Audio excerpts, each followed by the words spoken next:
নমস্কাৰ বসন্ত Sharma astrology YouTube চেনেললৈ আপোনালোকক স্বাগতম জনালোঁ। আজি মই আহাৰ মাহত জন্মা জাতক জাতিকাৰ ফলাফলৰ বিষয়ে জনাবলৈ বিচাৰিছোঁ।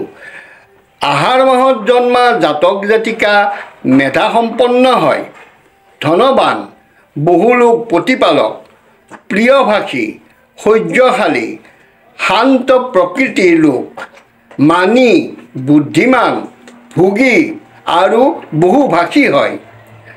আহাৰ মাহত জন্মা জাতক জাতিকা দেৱদিব্য ভক্ত, ধাৰ্মিক হয়।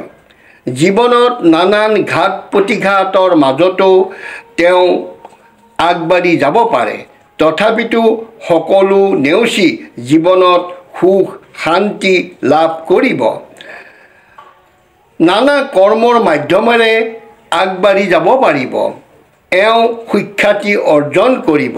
বিদ্যা বুদ্ধি ৰাজভোগ আদিৰ এওঁৰ যোগ আছে। গতিকে আহাৰ মাহত জন্মা জাতক জাতিকা সুখ্যাতি অৰ্জন কৰিব আৰু সকলোৰে প্ৰিয়পাত্ৰ হ'ব পাৰিব।